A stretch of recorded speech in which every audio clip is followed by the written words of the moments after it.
విశాఖపట్నం పాసర్ల తరుణ్ ఆదిత్య ఆధ్వర్యంలో young tiger NTR 41వ జన్మదినం. Junior NTR జన్మదినం పురస్కరించుకొని విశాఖలో పాసర్ల తరుణ్ ఆదిత్య ఆధ్వర్యంలో మజ్జిగ పళ్ళు పంపిణీ చేశారు. ఈ కార్యక్రమానికి ముఖ్య అతిథిగా పాసర్ల ప్రసాద్ హాజరై నందమూరి హీరోలు జన్మదిన వేడుకలు నలుగురికి ఉపయోగపడే విధంగా చేయడం సంతృప్తినిస్తుందని అన్నారు. సినిమా చూస్తూ పెరిగాను. అతని పార్టీలోనే 45 సంవత్సరాలు ఉన్నాను.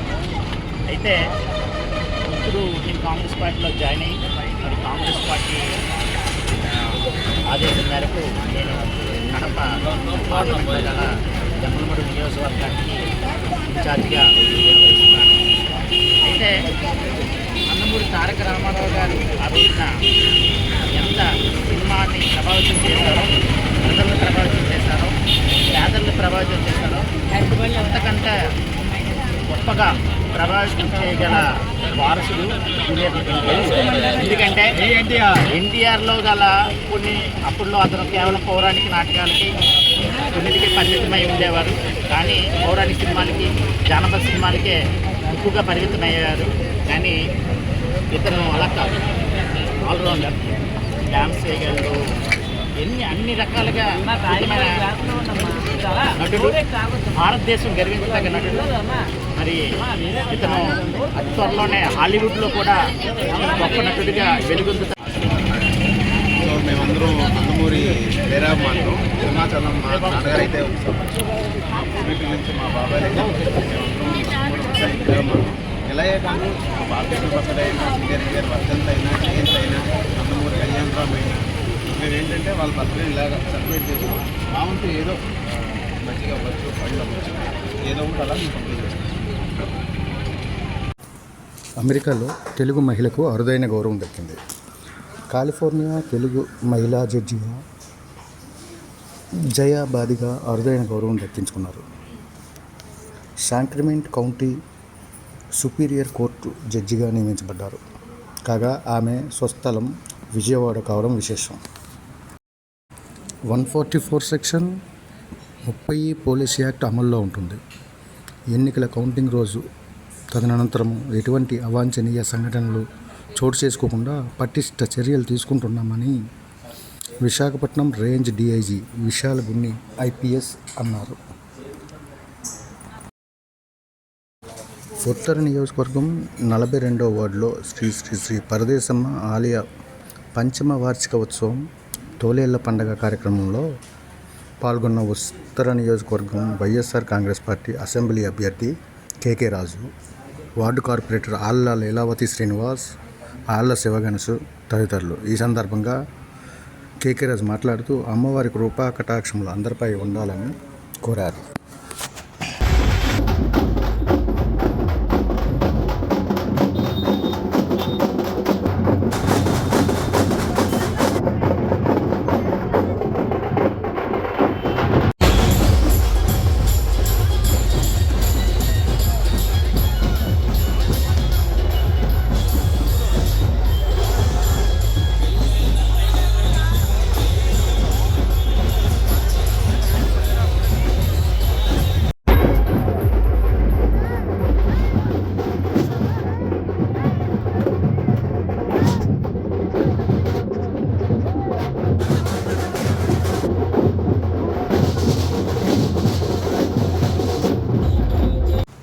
ఆరోగ్యశ్రీ సేవలు నిలిపివేస్తున్నాం.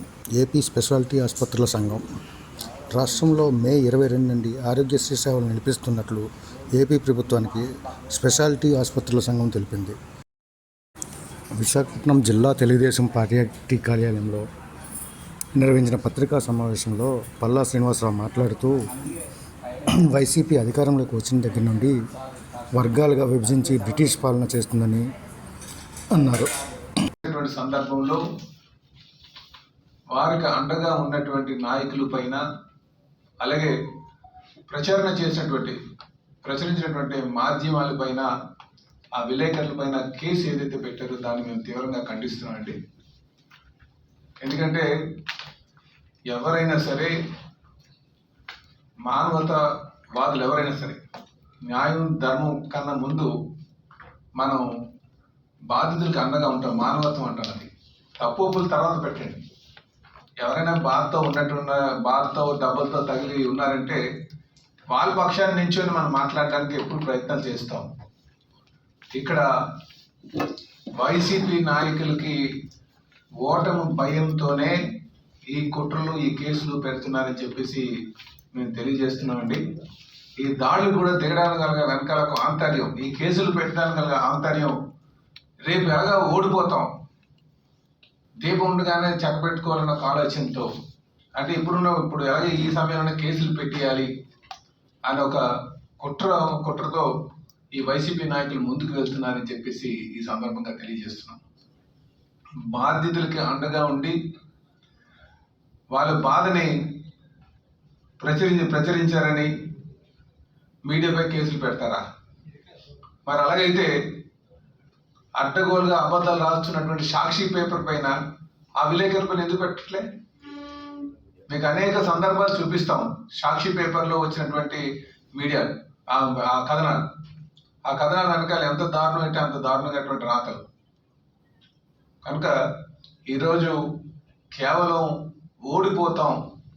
రేపు ఓడిపోతాం అనే భయంతో, ఈ కుట్ర పూరితమైనటువంటి ఆలోచనతో వీళ్ళు వెళ్తున్నారని చెప్పేసి, అధికార పార్టీ నాయకులు వెళ్తున్నారని చెప్పేసి ఈ సందర్భంగా తెలియజేస్తున్నాం. ఇప్పుడు ఈరోజు ఎంత దారుణం అంటే, బాధితుల్ని అందరూ విష్ణుకుమార్ రాజు గారి దగ్గరికి వచ్చారు.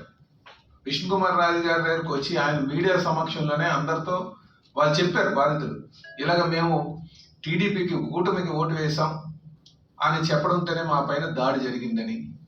దాని పూర్వపరాలన్నీ కూడా మీరు వెరిఫై చేసుకోండి. ఇప్పుడు మీరు ఉదాహరించుకుంటే, ఇప్పుడు ఆడపిల్ల వెళ్ళి కేసు పెడితే కేసు పక్కన ఆవిడ పక్షానే ఉంటారు. భార్య వెళ్ళి కంప్లైంట్ ఇస్తే భార్య కంప్లైంట్ తీసుకుంటారు, కానీ భర్త కంప్లైంట్ తీసుకుంటారు. అలాగే ఒక సైకిల్ వాడిని కారు గుద్దేసింది అనుకోండి, కారు గుద్దుతుంటే సైకిల్ వాడి పక్షాన్ని ఉంటాం, లేకపోతే కారు వాడి పక్షాన్ని ఉంటాం, దెబ్బలు తగిన వాడి పక్షాన్ని ఉంటాం.